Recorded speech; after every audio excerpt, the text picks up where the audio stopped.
एक अंधेरी रात थी जब घर की शांति के बीच कुछ कदम दबे पांव स्टोर रूम की ओर बढ़ रहे थे। ये कदम थे पिशमोनी और उनके बेटे पोल्टो के, जिनके चेहरे पर जलन, द्वेष और कुटिलता की परछाइयां साफ झलक रही थीं। वे अच्छी तरह जानते थे कि जिस स्टोर रूम की ओर वे बढ़ रहे हैं, वहां अहाना, मिली, पैरोमिता, चारुलता, नीता और दुर्गा देवी की महीनों की मेहनत बसी है। वहां रखी थीं जुगले की खूबसूरत मूर्तियां, जिन्हें इन महिलाओं ने अपने हाथों से गढ़ा था, अपने सपनों को मूर्तों में ढाला था। ये मूर्तियां महज मिट्टी नहीं थीं, ये थीं महिलाओं की आत्मनिर्भरता की नींव, उनके सपनों की आहट और उनका आत्मसम्मान। हर मूर्ति जैसे कह रही थी, हम तुम्हारी जलन से नहीं डरते, हम फिर से बनेंगे और भी मजबूत होकर चमकेंगे। लेकिन पिशमोनी को यह मंजूर नहीं था। उन्हें इस बात से जलन थी कि घर की महिलाएं अब अपनी मर्जी से जी रही हैं, खुद फैसले ले रही हैं।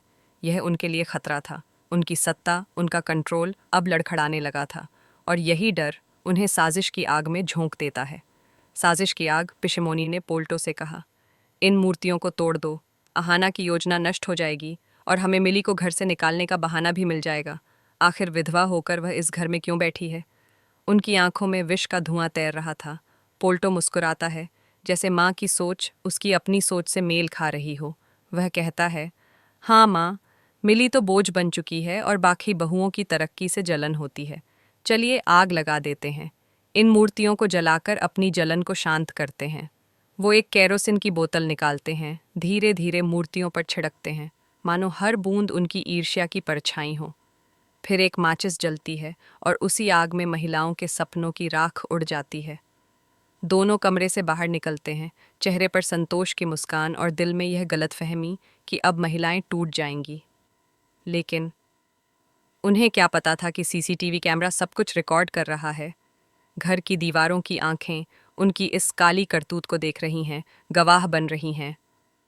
अहाना की चीख और सिसकती उम्मीदें। अगली सुबह जब अहाना कमरे में दाखिल होती है, उसकी आंखों के सामने जली हुई मूर्तियां होती हैं। वह सदमे से चीख उठती है, ये कैसे हो गया? हमारी सारी मेहनत, मिली दीदी की उम्मीदें, पैरो दीदी की कला, चारुलता दीदी की डिज़ाइन और नीता दीदी की मदद, सब राख हो गया। मिली दौड़ती हुई आती है, रोती है। यह तो हमारा पहला कदम था आज़ादी की ओर। क्या अब हम फिर से शुरू कर पाएंगे? पैरोमिता उदास स्वर में कहती है, पोल्टो हमें कभी पैसा नहीं देता। यही काम तो हमारी उम्मीद था। लगता है हमें फिर से दबा दिया गया। चारुलता सोचती हैं, यह दुर्घटना नहीं, साजिश लगती है। कोई नहीं चाहता हम सफल हों। नीता सहमति जताते हुए कहती है, हम सब मिलकर इस रहस्य से पर्दा उठाएंगे। और दूर खड़ी दुर्गा देवी, जो महिलाओं की मार्गदर्शक रही हैं, टूट जाती हैं।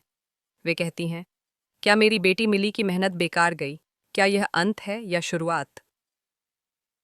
सच की वीडियो रिकॉर्डिंग और अहाना का विद्रोह। जब अर्जुन आता है तो वह अहाना पर गुस्सा करता है, तेरी जिद की वजह से सब बर्बाद हो गया।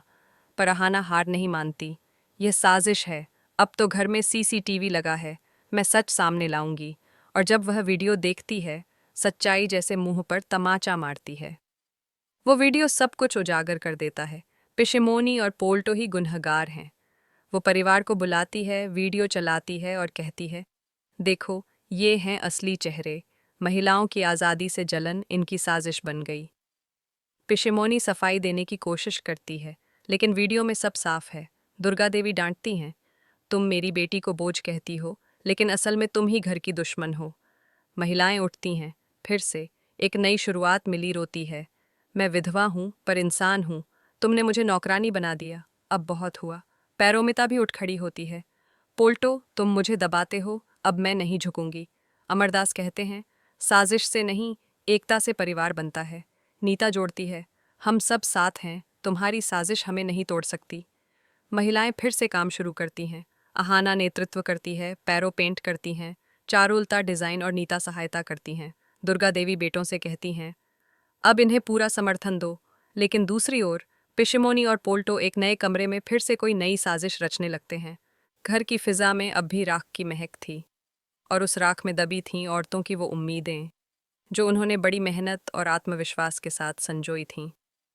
हालांकि पिशमोनी और पोल्टो की घिनौनी साजिश सामने आ चुकी थी, लेकिन घर का माहौल अभी भी अशांत था, एक बवंडर के पहले की नीरवता जैसी। एक तरफ महिलाएं अपने सपनों की राख से फिर से उम्मीदों का दीपक जलाने की ठान चुकी थीं, वहीं दूसरी ओर कुछ ऐसा घटने वाला था जो उस आशा की लौ को फिर से हिलाकर रख देगा।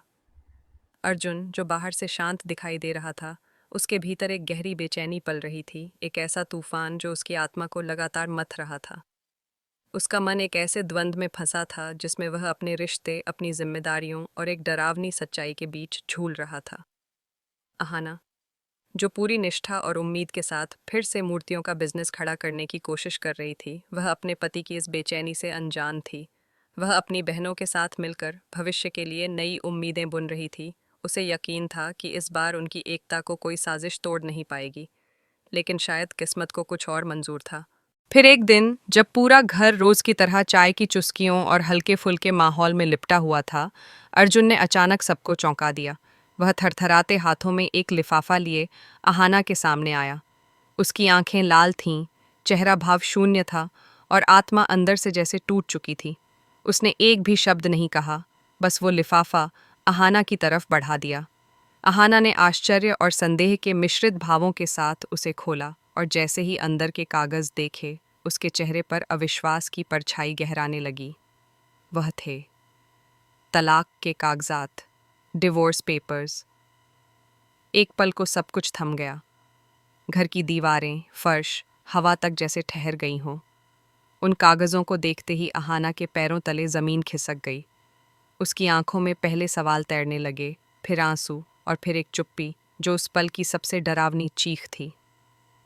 अर्जुन की नजरें झुकी हुई थीं, वो चाहकर भी अहाना की आंखों में नहीं देख पा रहा था। तभी दुर्गा देवी, जो अपने कमरे से बाहर निकलीं, उनकी नज़र उन कागज़ों पर पड़ी और जैसे वो भी अंदर से टूट गईं। वह बहू जिसने हाल ही में घर को बचाने के लिए साजिश का पर्दाफाश किया था, आज उसी की जिंदगी चौराहे पर खड़ी थी। यह दुर्गा देवी के लिए सहन करना मुश्किल था। उनकी आंखों में जैसे क्रोध का ज्वालामुखी फूट पड़ा। उन्होंने अर्जुन की तरफ गुस्से में कदम बढ़ाए और पूछा, तुम्हारी हिम्मत कैसे हुई? क्या रिश्ते अब कागज के टुकड़ों पर तय होंगे? उनके स्वर में केवल गुस्सा ही नहीं था, एक गहरा दुहक भी था। अर्जुन चुपचाप खड़ा रहा और फिर अचानक दुर्गा देवी का हाथ उठा और अर्जुन के गाल पर एक जोरदार थप्पड़ पड़ा। वह सिर्फ एक बेटे को नहीं, बल्कि उस पुरुषवादी सोच को पड़ा जो एक औरत के आत्मसम्मान और संघर्ष को समझने से इनकार करती है। उस थप्पड़ के बाद घर में सन्नाटा पसर गया। उसके बाद अर्जुन की चुप्पी टूटी और उसने जो बताया वह सभी को हिला देने वाला था। उसने कहा कि यह तलाक उसकी मर्जी नहीं, एक मजबूरी थी, एक बलिदान। उसने बताया कि पिशिमोनी और पोल्टो ने उसे ब्लैकमेल किया था। उन्होंने अर्जुन के पिता और दुर्गा देवी के पति अमरदास से जुड़े एक पुराने वित्तीय घोटाले के दस्तावेज इकट्ठे कर लिए थे और धमकी दी थी कि अगर अहाना को घर से नहीं निकाला गया तो वे ये सबूत पुलिस को दे देंगे और पूरा परिवार बर्बाद हो जाएगा। अमरदास को जेल जाना पड़ेगा और समाज में परिवार की इज्जत मिट्टी में मिल जाएगी। अर्जुन ने यह तलाक इसलिए मांगा ताकि वह अपने परिवार को बिखरने से बचा सके। यह बात सुनकर अहाना की आंखों में पहले जो आंसू थे, अब वो एक नई समझ, एक नई ऊर्जा में बदल गए। वह जान गई कि अर्जुन का यह कदम उसकी मोहब्बत के खिलाफ नहीं, बल्कि उसके प्रति उसकी जिम्मेदारी का प्रतीक है। दुर्गा देवी का गुस्सा अब प्रतिशोध में बदल चुका था। उन्होंने महसूस किया कि दुश्मन सिर्फ साजिश नहीं कर रहा, अब वह उनकी आत्मा को चोट पहुंचा रहा है। अहाना ने एकदम स्पष्ट स्वर में कहा, मैं यह तलाक स्वीकार नहीं करूंगी। मैं जानती हूँ कि पिशिमोनी चाहती है कि मैं मानसिक रूप से टूट जाऊं, लेकिन अब मेरा हर आंसू मेरी ताकत बनेगा। मैं न सिर्फ अपने सपनों के लिए लड़ूंगी, बल्कि अर्जुन और अमरदास को भी इस साजिश से बचाऊंगी। अब ये लड़ाई आत्मनिर्भरता से बढ़कर इंसाफ की लड़ाई है। पूरे घर की बहुएं, जिनके हाथ अब तक मिट्टी से सने थे, अब उनके दिलों में प्रतिशोध और न्याय की आग जलने लगी थी। वो सब एक साथ खड़ी हो गईं, अहाना के साथ, अर्जुन के साथ, अपने अस्तित्व के साथ। उन्होंने फैसला किया कि अब वे न सिर्फ मूर्तियां बनाएंगी, बल्कि एक नई इबारत भी लिखेंगी, औरतों की ताकत, प्यार की जीत और साजिश के अंत की कहानी। जब किसी घर की औरतें अपने सपनों को सिर्फ सोचने नहीं, बल्कि उन्हें अपनी हथेलियों से आकार देने लगती हैं, तो वह घर सिर्फ ईंट पत्थर का मकान नहीं रहता, बल्कि उम्मीद और आत्मनिर्भरता का मंदिर बन जाता है। अहाना, मिली, चारुलता, नीता और पैरोमिता, ये सभी अब सिर्फ नाम नहीं थीं, ये उस क्रांति की वाहक थीं जिसे पिशिमोनी और पोल्टो जैसे लोग मिट्टी में मिलाना चाहते थे। लेकिन राख से भी नई जिंदगी उपजती है और इस बार भी यही हुआ।